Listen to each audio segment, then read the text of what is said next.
जय श्री राम। मंगलवार और शनिवार को हनुमान जी की पूजा अर्चना करने से हनुमान जी खुश होते हैं, प्रसन्न होते हैं।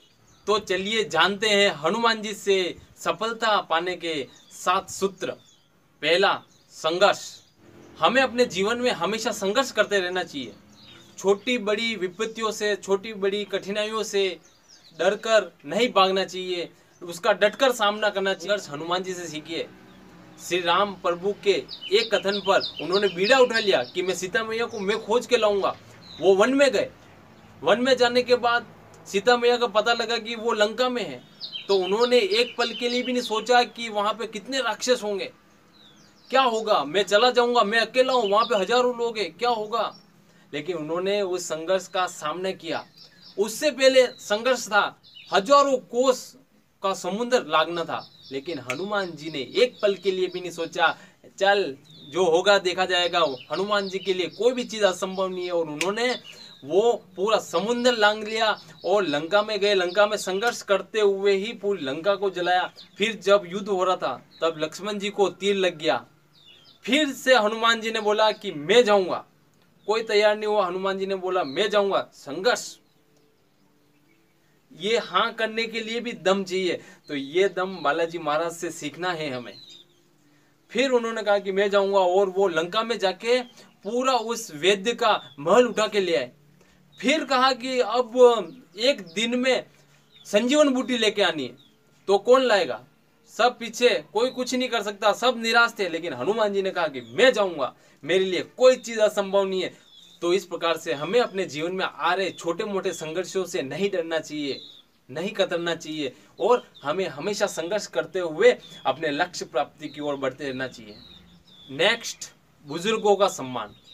हनुमान जी महाराज अपने जीवन में अपनों से बड़ों का, बुजुर्गों का हमेशा सम्मान करते थे। इसलिए हमें भी अपने बड़ों का और बुजुर्गों का हमेशा सम्मान करना चाहिए।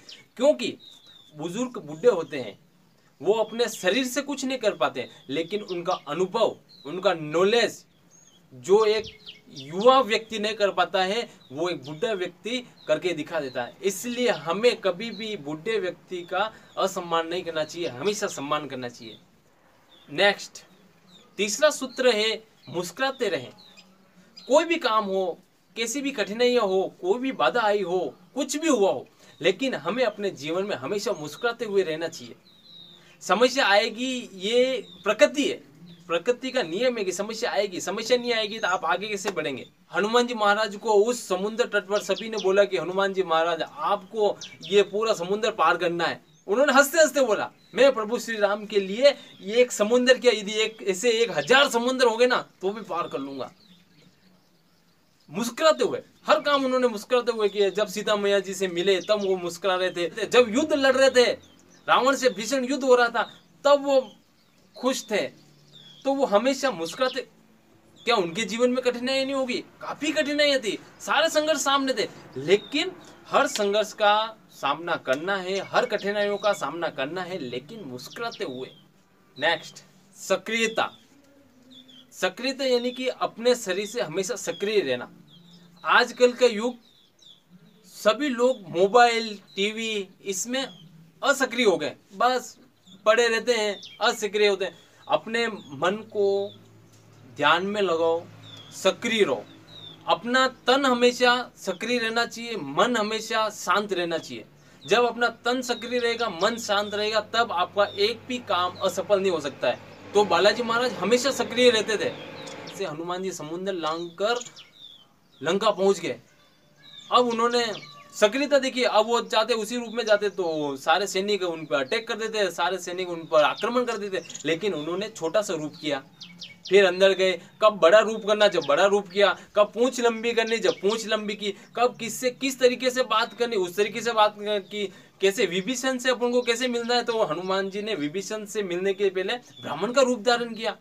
तो ये सक्रियता, किस स्थिति में कैसा रूप बनाना है, हमेशा सक्रिय रहना है। किस स्थिति में कौन सा शस्त्र उठाना है, किस स्थिति में कैसा वचन बोलना है, कैसा बोल बोलना है, इस प्रकार से अपने तन से और मन से हमेशा सक्रिय रहना। नेक्स्ट, असंभव कुछ नहीं।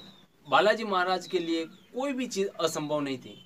यदि आप सत्य मार्ग पर चल रहे हैं, आप धर्म मार्ग पर चल रहे हैं, तो आपके लिए एक भी ऐसा कार्य नहीं है जो असंभव है। जैसे सर्वप्रथम बीड़ा उठाना था कि सीता मैया की खोज कौन करेगा, वो बीड़ा को घुमाया गया, तो हनुमान जी महाराज ने बोला कि मेरे लिए असंभव नहीं है, मैं उठाऊंगा बीड़ा, मैं सीता मैया की खोज करूंगा। ठीक है, पता लगा कि सीता मैया लंका में है, अब आपको विशाल समुद्र पार करना है, कौन जाएगा? हनुमान जी ने बोला मैं जाऊंगा, मेरे लिए कोई असंभव नहीं है। जब युद्ध हो रहा था, लक्ष्मण जी को तीर लगा, संजीवन बूटी कौन लाएगा? हनुमान जी बोला मेरे लिए कोई असंभव नहीं है, मैं लेके आऊंगा। जब जब भी असंभव की बात हुई, तब हनुमान जी का नाम आता है, हनुमान जी की बात आती है कि उनके लिए कोई कार्य असंभव नहीं है।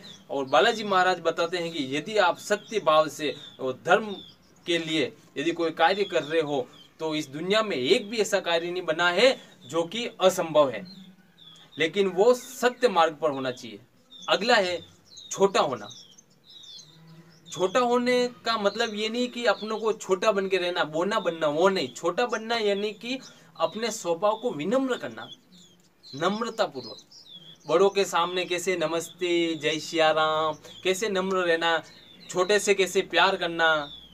जैसे हनुमान जी ने पूरे राम भगवान के इस पूरे मिशन में, राम भगवान के इस पूरे वनवास काल में हनुमान जी ने अनेकों काम किए, ऐसे असंभव कार्य किए, लेकिन उन्होंने कभी नहीं कहा कि हाँ प्रभु सारे काम मैंने किए, ऐसा उन्होंने कभी नहीं बोला। उन्होंने हमेशा ऐसा बोला आपके आशीर्वाद से ये सारे काम हो रहे थे, मैं तो सिर्फ कर रहा था। उन्होंने कभी भी खुद को बड़ा नहीं बताया, वो हमेशा छोटे बन के रहे। इसलिए हमेशा विनम्र होकर रहना चाहिए, छोटा बन के रहना चाहिए। और अंत में लास्ट सूत्र है सक्षम होना। हमें अपने जीवन में सफल होने के लिए सक्षम होना अति आवश्यक है, तन से, मन से और धन से। जब तक आपका तन स्वस्थ नहीं होगा, जब तक आपका मन स्वस्थ नहीं होगा, जब तक आपके पास धन नहीं होगा। धन भी एक अति आवश्यक सूत्र है सफल होने के लिए। इसलिए आज की स्थिति को देखते हुए आपको तन से, मन से और धन से सक्षम होना है, ताकि आपको कोई असफलता नहीं हो और अपने जीवन में आप हर एक लक्ष्य को प्राप्त कर सकें और आप सक्सेस हो सकें। तो मैं आशा करता हूं कि आप इन 7 नियम को अपने जीवन में अपनाएंगे और अपने जीवन में आ रही हर प्रकार की कठिनाइयों का संघर्ष से सामना करेंगे और अपने जीवन में सफल होंगे, अपने लक्ष्य को प्राप्त करेंगे। यदि आपको इन 7 सूत्रों में से एक भी सूत्र अच्छा लगा हो, तो आप इस चैनल को सब्सक्राइब करें, ज्यादा से ज्यादा लोगों को शेयर करें। जय सिया राम, जय बजरंग।